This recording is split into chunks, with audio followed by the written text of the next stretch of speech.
tutti, sono Camilla e oggi cucineremo insieme il mio piatto autunno in Sud Tirol. Per realizzarlo ci servono della zucca, del pane raffermo, del brodo vegetale, prezzemolo, funghi porcini, cannella, erba cipollina, latte, farina, un uovo, del parmigiano, una cipolla, uno scalogno e una patata.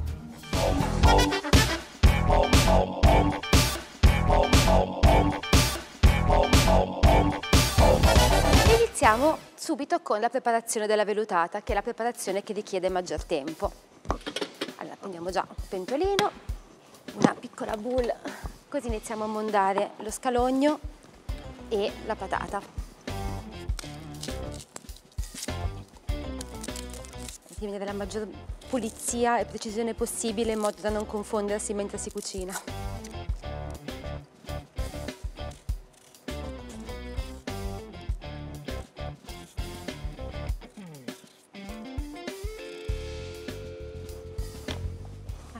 Un filo d'olio nel pentolino. Andiamo a tagliare finemente lo scalogno.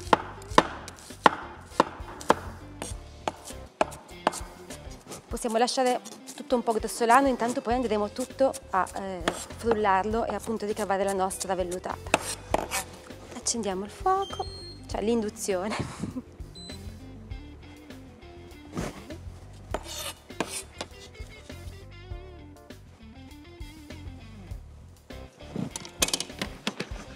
Aggiungiamo un po' di sale, in modo che aiuti anche lo scalogno a sudare, come si dice, a dare un po' di liquido.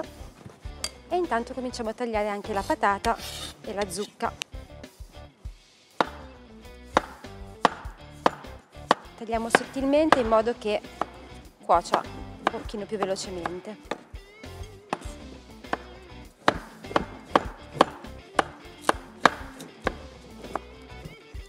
Ci vuole in proporzione più zucca che patata. La patata è una quantità, diciamo, minore, ma che serve a darci ancora un po' più di cremosità.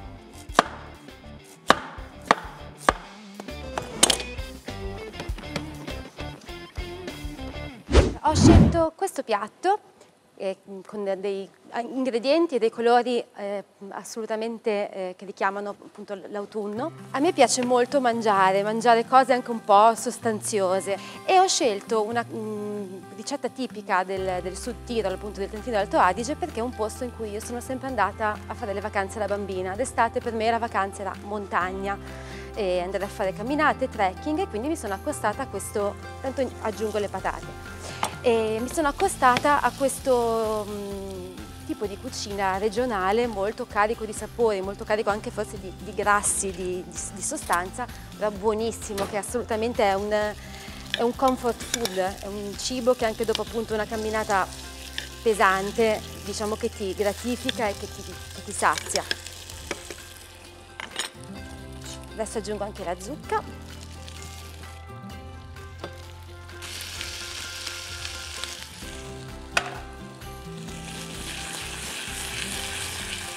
Adesso la vado a coprire con il brodo vegetale,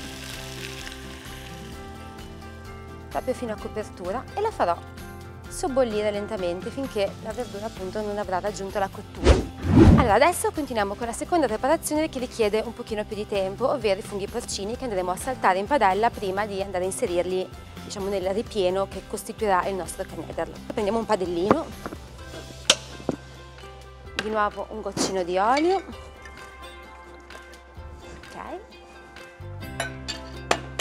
Un po' di cipolla,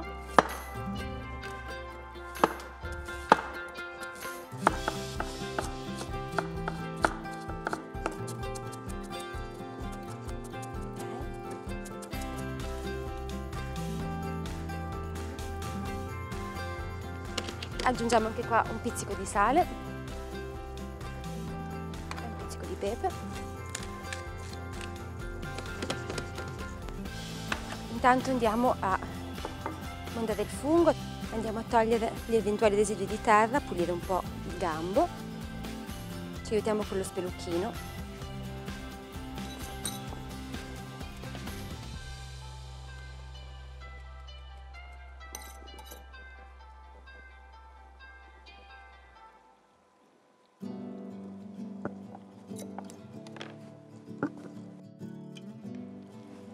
Tagliamo anche il fungo a pezzettini, non troppo piccoli perché voglio che comunque si senta e si veda all'interno del canederli. E quello più classico, diciamo, è fatto con lo speck di solito. Io sto facendo una versione vegetariana e ho pensato appunto di sostituire l'elemento fondamentale con un altro elemento tipico dell'autunno, tipico di queste preparazioni, perché a volte il canederli viene servito con il brodo di funghi. Nel frattempo possiamo andare avanti ammollando anche il pane che ci servirà per appunto formare i nostri canederli, le nostre palline. Taglio a dadini il pane.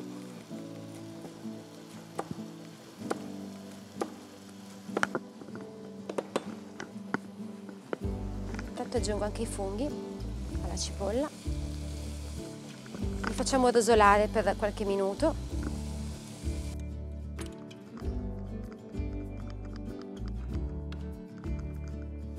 Ok, proseguiamo col pane. Tagliamo a dadini abbastanza piccoli. Li mettiamo nella boule.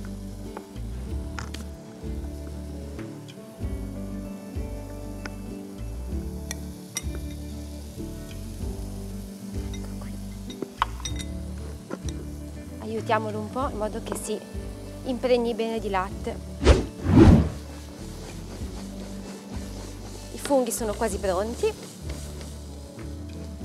La vellutata continua a procedere. E ora ci mettiamo a preparare i propri canederli. Nel frattempo mi preparo anche il battuto di prezzemolo.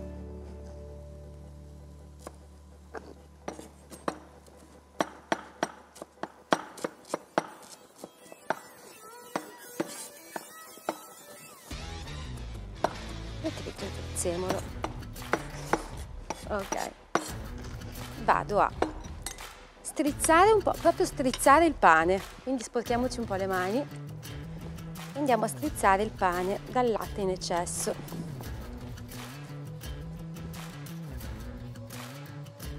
Ecco qui. Ci aiutiamo anche con il cucchiaio perché più latte riusciamo a togliere, meno, diciamo, farina dovremo poi aggiungere all'impasto e quindi lo gnocco rimarrà un pochino più morbido. Un pizzichino di sale, il prezzemolo tritato, i funghi,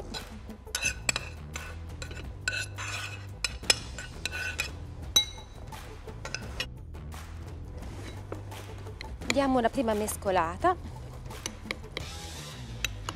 e ora andremo ad aggiungere gli altri ingredienti, ovvero l'uovo, il parmigiano e la farina per regolare la consistenza.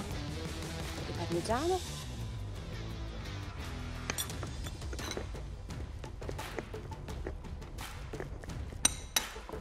ora aggiungiamo l'uovo umido.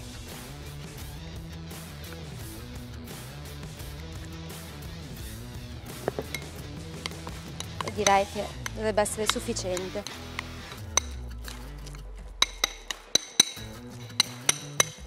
Okay. Adesso aggiungiamo un po' di farina piano piano.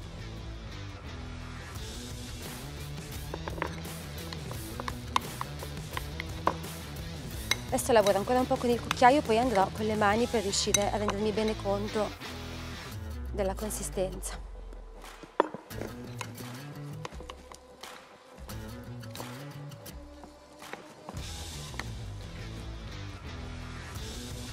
In cucina bisogna sporcarsi le mani, usare le mani, sennò che divertimento c'è.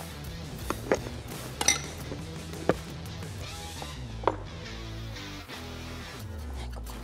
Poi i nostri canederli andremo a lessarli in acqua bollente o in brodo, come preferite, per 15 minuti con il coperchio chiuso. L'importante, bisogna tenere il coperchio chiuso per tutta la durata della cottura.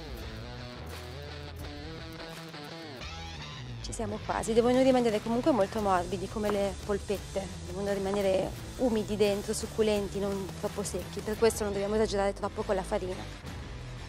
Ok, l'impasto è pronto. Allora, adesso l'impasto è pronto. Prima di preparare i nostri canederli metto subito a bollire l'acqua.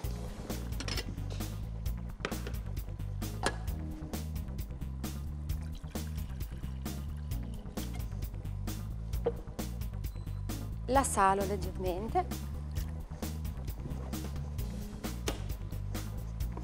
e chiudiamo il coperchio, così farà prima. Poi prendo una teglia, metto un po' di carta da forno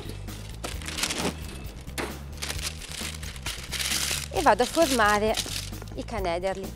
Per una riuscita ottimale dovrebbero, una volta pronti, rimanere a temperatura ambiente ad asciugarsi un goccino per almeno una trentina di minuti. I canederli sono abbastanza grossi, cioè è un boccone bello grosso, non sono piccolini, non sono gnocchettini o chicche. Deve essere una bella polpettona. Ecco qui. Ecco qui.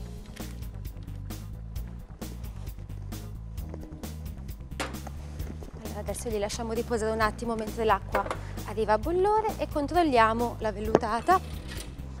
Allora, ok, la zucca e le patate sono arrivate al livello giusto di cottura, vado a frullarla ad immersione per trasferire il composto nel bicchiere.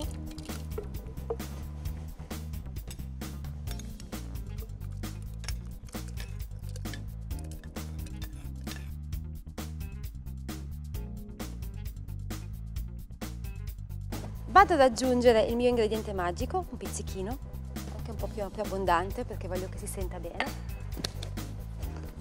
e vado a frullare.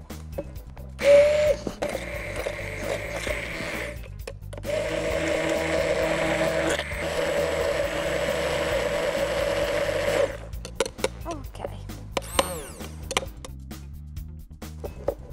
Ha una consistenza molto vellutata, molto cremosa. Io non andrei neanche a passarla al colino, è rimasta molto bene. Nel frattempo l'acqua è arrivata a bollore e vado a tuffare i canederli. Mi aiuto con un cucchiaio.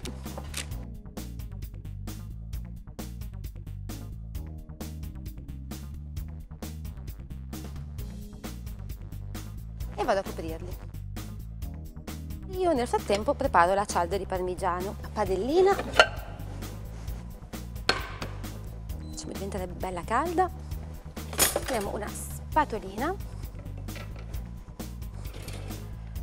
andiamo a fare uno strato di parmigiano più o meno uniforme,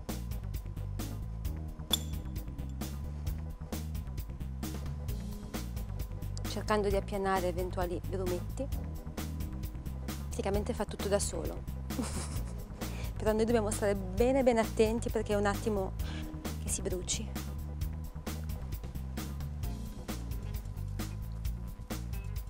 Giriamola con delicatezza.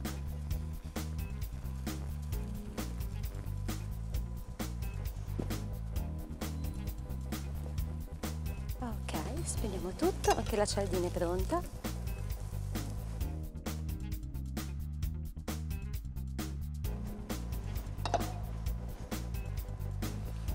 I nostri canederli.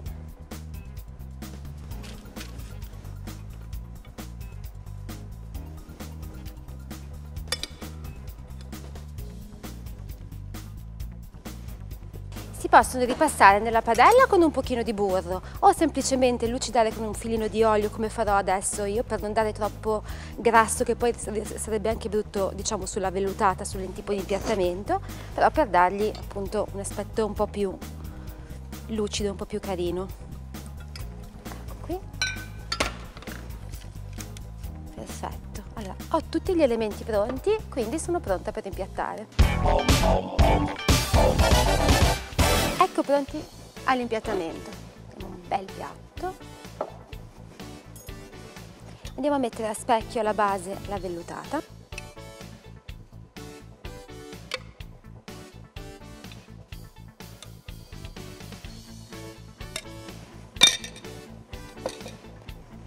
Sistemiamo i canederli.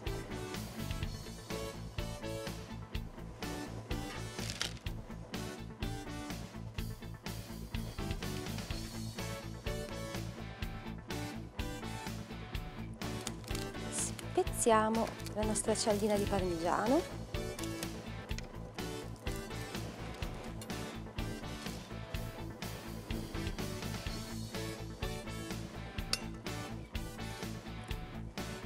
Ok, andiamo a finire con l'erba cipollina.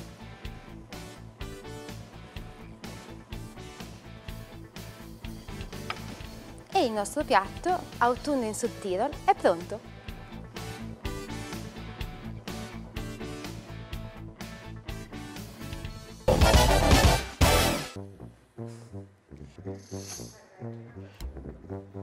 Sì, scusami.